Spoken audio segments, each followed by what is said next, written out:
All right, so I have the Vorlauf going, which is the, let me restate that. Is it Vorlauf?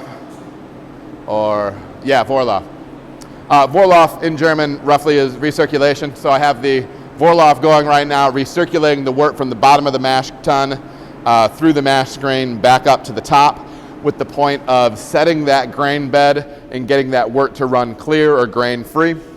I am preparing up the acid for our sparge because our sparge water is too high of a pH, so I need to adjust that down. What I found is, especially on really flavored beers like our lagers, getting this sparge water pH dialed in lends a big helping hand. These beers are gently flavored enough that if you're pulling tannins, kind of that oversteeped tea kind of thing, or like a real grippy wine type thing, if you're pulling a lot of tannins out of that, it's really going to show in a beer like this. And one of the primary functions of pulling tannin out of your sparge, out of the latter portion of your runoff, is the pH of the water. So if you can pull that down, it helps create maintain a smooth wort that's going into the kettle. So what I do as far as adjusting pH in the sparge is I don't have a good way of adjusting the pH of the entire hot liquor tank because of the way my hot liquor tank is built. And so what I do is I add it to this spray bottle. I dilute it with some water just because it makes the measurement and maintenance of it easier. And then I periodically spray it over the top of the mash bed as I'm sparging that hot liquor tank water on top of the grain. So anyways, that's that. And then here's some awesome shots of the yeast. Imperial yeast. Wait, is my mic not working? What the what? I don't know if my mic is working. Maybe I turned it off. Hold on. No, it says it's on. Imperial yeast. Yeast. Imperial yeast. Boom. Imperial lager yeast. All right, we are halfway through the recirc on Airborne Amber Lager from Cartridge Brewing. And I'm going to take you over and look at that. You're going to see there's a lot less grain in it, and it's darker, okay? Now, keep in mind, this beer is not going to be this dark by the time it's pouring out of the taps. What's happening is this is like the strongest part of the coffee when you first start brewing, and then you cut a little cup off of there before all the water's through. It's extra dark. That's kind of what's going on here. This is what's known as the first wort. It's the most sugar dense, the most sweet, the most full flavored, and yeah, we're gonna go look at it. It looks great right now. You can see how much darker it looks. There's a lot less grain in there. Now keep in mind, we have another 10 barrels of hot liquor that we're gonna be putting through that mash. So it's gonna continue to dilute that color down. And it'll get us more in the range of what we're looking for our amber lager. But again, this kind of highlights, when you look at the recipe, this kind of highlights how much color and also balance that we're going to be pulling out of that roasted malt, that Carafa Special 1, that dehusked roasted malt. So, yeah. All right, hey, so I pulled my first wort sample here. It's looking beautiful. The smell on it it's one of my favorite aromas of the Brewday. Just kind of that big, dense, concentrated, sweet, big malt bomb, right? Toasty, maybe a little bit of nutty, maybe a hint of caramel, but mostly that caramel impression is pushed up just by the fact that you're smelling such concentrated sugars. Maybe a little hint of roast on it. Smells awesome. I'm going to get a gravity sample on it, and then I'm going to cool it down in our little ice bed here so we can pull our pH on it. So I remembered where it was. Yeah, that looks great. I'm excited. I like these. I like making these lagers.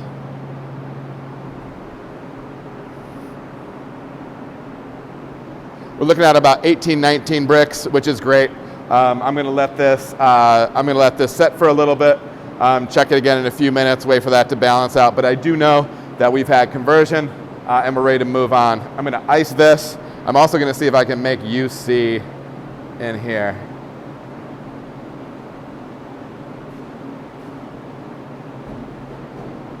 Kind of can. That's pretty cool. I can kind of make you see that. Hold on. Boom. Oh, dude, yeah. I mean, I'm shaking like a mug, but you can kind of see. Cool. So I'm gonna let that sit. I'm gonna ice the first wort sample to get a pH on it. And that alarm means that it is time to cut the recirc, cut the Vorloff, and start lautering or running that first wort into the kettle. All right, so our recirc looks great.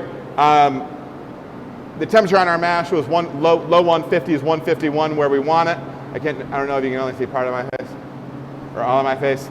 And so what I'm going to do right now is I'm going to stop taking the wort from the grant and sending it up to recirc, but I'm going to stop that pump and then start redirecting the wort over to the kettle. So I'm going to kill that pump, open up the valve to the kettle, and start my runoff.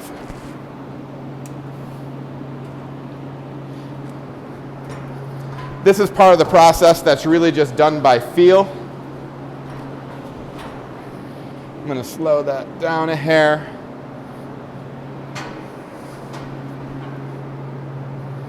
And then for me and our system, I set a 15-minute timer. I know that every 5 minutes that goes by on this timer means I should be getting about 1 barrel of wort into the kettle.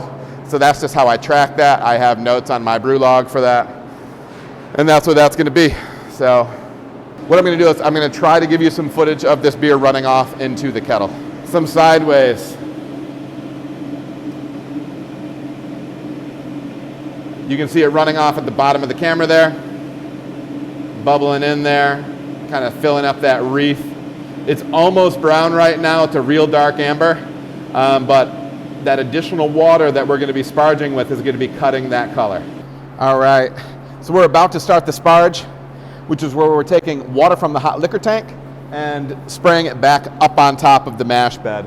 We've got about 3 barrels of wort into the kettle, and you're going to see me add my salts to this. I add that right to the top of the grain bed, and then I'm going to start that sparge water, and we're gonna start running that process.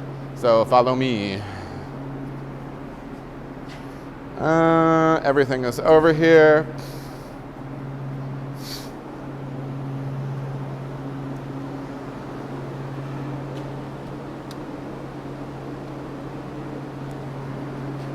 All right, cool.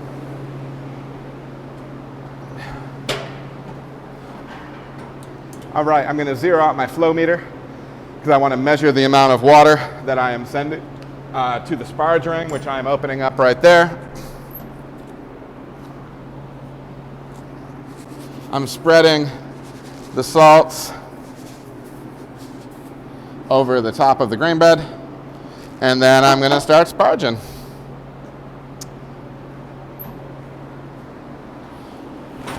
Kick on the kettle pump.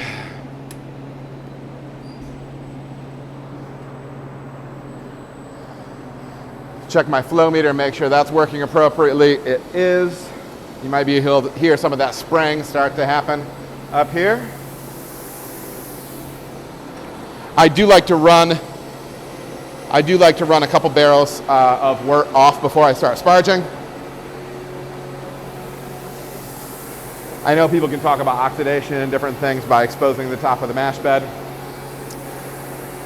Pardon me. It's not something that I'm super concerned about.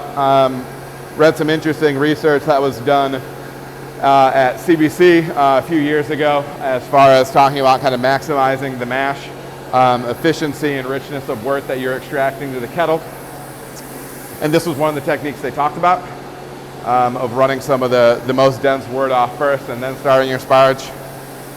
I don't know if it works. It's something that I enjoy doing, something that feels good. I mean, I feel right about it, so It didn't seem to be hurting things, so we do it.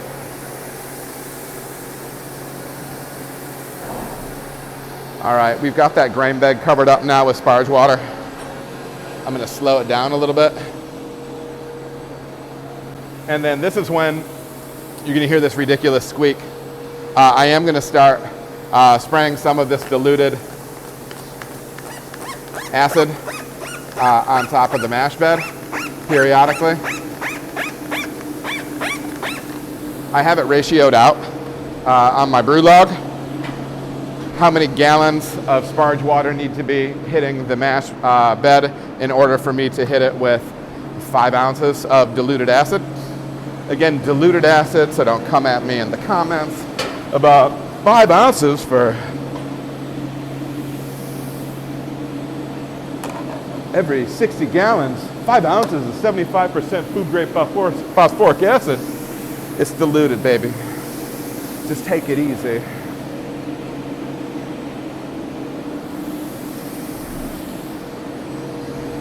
And what I do with this is, my spray bottle holds 25 ounces.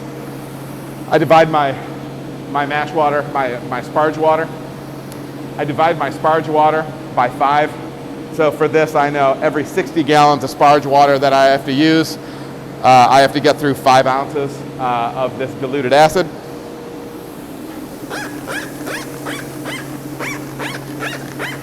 Again, the idea is that I'm helping to adjust up the pH of that sparge water with the idea of not extracting tannins out of this beer. So it's kind of cool. I'll try to give you a visual right now of what this sparge looks like. I'm positive one of these days I'm going to be dropping this camera in to the kettle or whatever. You can see that sparge going on. By now it's covered. The grain bed is covered with sparge water, and we're rinsing additional sugars out of that mash. You can see a little bit of that roast malt, that crushed up roast malt on top as well. Every once in a while I panic and look and see if I'm actually recording, but you know, most of the times I am. All right, everybody, thank you so much for watching. If you feel as if you got any value out of the video, please like and subscribe. There are also other videos that you can watch. They're gonna maybe be over here or over here. Appreciate you watching.